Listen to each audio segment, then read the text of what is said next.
12th standard mathsல வந்து first chapter is application of matrices and determinants. அதுல வந்து நம்ம ஆல்ரெடி inverse adjoint இத பத்தி recap பண்ணோம். So இப்போ வந்து this is very important sum. இது அடிக்கடி கேக்குற sum கூட. So இன்னைக்கு வந்து ஒரு theorem பார்க்க போறோம். that is theorem 1.1. அதனுடைய அப்ளிகேஷனா அதோட ஒரு எக்ஸாம்பிள் இருக்கு. So if you do this நமக்கு வந்து இது theorem ஈஸியா ப்ரூவ் ஆயிடும். இது 2/2 இருக்கு 3/3 இருக்கு. 2/2 ல யூசுவலா கேட்க மாட்டாங்க. ஒரு 3/3 இந்த மாதிரி பெரிய மேட்ரிக்ஸ்ல தான் வந்து இதே லாஸ்ட் என்ன தியரம்னா இந்த theorem A into adjoint of A. ஒரு A ன்றது ஒரு மேட்ரிக்ஸ். அந்த மேட்ரிக்ஸோட adjoint of A வை மல்டிப்ளை பண்ணாலுமே இல்ல adjoint of A வை ஃபர்ஸ்ட் எடுத்து A வை செகண்டா எடுத்து மல்டிப்ளை பண்ணாலும் if you do this you will get the output as determinant of A into I. I ன்றது identity matrix, that is இது எந்த மாதிரியான மேட்ரிக்ஸ் zeros ஆ இருக்கலாம் ones ஆ இருக்கலாம். இப்போ நமக்கு determinant of A என்ன வருதோ அது பொறுத்து தான் அதோட மேட்ரிக்ஸ் இருக்கு. இது கண்டிப்பா I ன்றது நீங்க 3 ஆ இருக்கணும். ஏன்னா 3/3 காலம். சோ அப்ப நமக்கு ஐடென்டிட்டி மேட்ரிக்ஸ் எப்படி வரும்னா 3 ரோ 3 காலம் இருக்க மாதிரி வரும். So that's what are called identity matrix. So இப்போ A க்கு first எப்படி ஒண்ணு ஒண்ணா பண்ணணும். A into adjoint of A. First we need to find the adjoint of A. அப்பதான் மல்டிப்ளை பண்ண முடியும். So for the adjoint of A நம்ம என்ன கண்டுபிடிக்கணும்? determinant of A கண்டுபிடிக்கணும். determinant of A கண்டுபிடிச்சா நம்ம வந்து இதுக்கு adjoint of A க்கு ஒரு simple technique இருக்கு.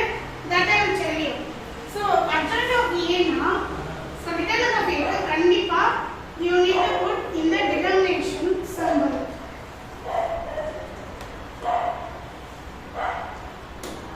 இது போட்டாச்சா first step is இந்த மாதிரி bracketல இருந்து எடுத்து நேரா போடணும். that is first step. second step is இந்த 8 ல இருந்து 8 ஃபர்ஸ்ட் வச்சிட்டு இதெல்லாம் நீங்க 11th ஸ்டாண்டர்ட்லயே போட்டுருப்பீங்க. சோ அந்த ரோ அந்த காலமை delete பண்ணிட்டு 7 3 is 21. இது ரெண்டுமே பிளஸ் மைனஸ் வைக்கலாம் -16. இங்க ஏற்கனவே ஒரு மைனஸ் சிம்பல் அப்ப +6 into இங்க வந்து ஒரு மைனஸ் சிம்பல் வரும். இங்க ஏற்கனவே ஒரு -6 இருக்கனால பிளஸ் ஆயிடுச்சு. +6 into -6 into 3 -18 +8 +2 into இந்த 2 வச்சு போடும்போது 6 4 is 24. ரெண்டு மைனஸ் இருந்தா பிளஸ் ஆயிடும். 6 4 is 24 -2 7 is 14. சோ இப்போ நீங்க போடும்போது 8 into 21 -16 is 5. -18 + 8 is -18 + 8. மாறி மாறி இருக்குது. you need to subtract. 18 ல 8 படிச்சனா 10 but put the bigger number sign. 24 ல 14 படிச்சனா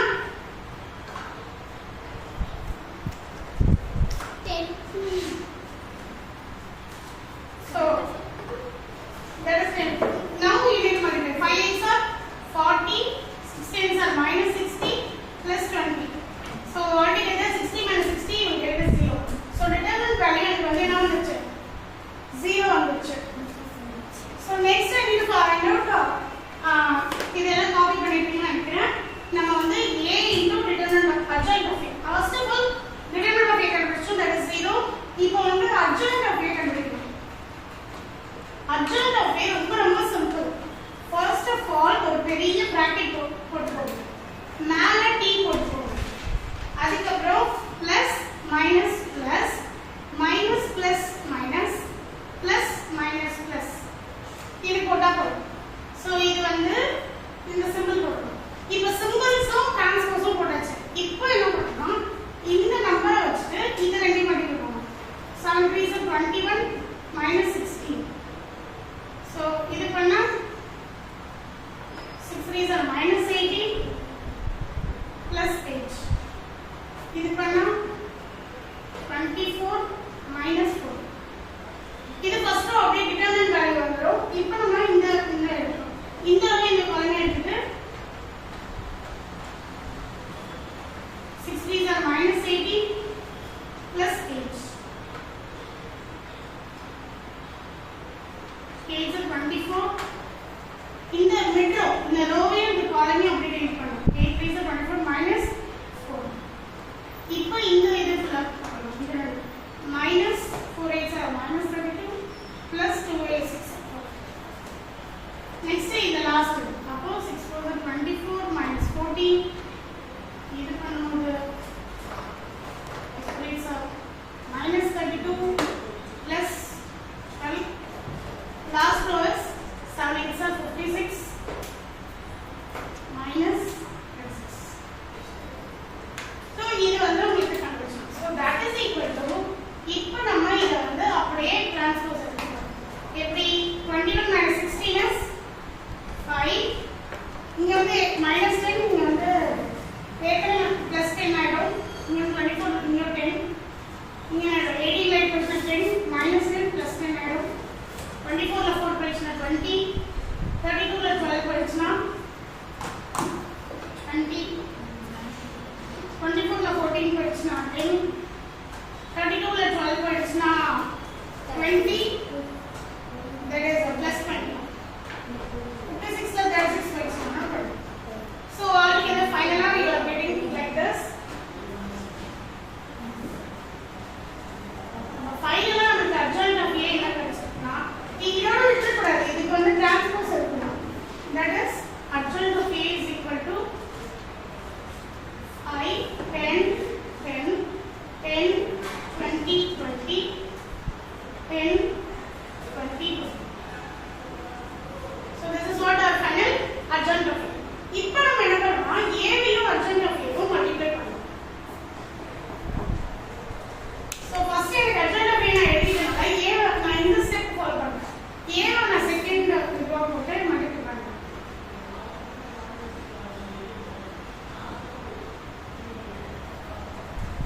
So multiply with the row by column 5 is 40 minus 10 is 60 plus 20. இது அடுத்த செகண்ட் இதுக்கு வந்து 5 6 ஆ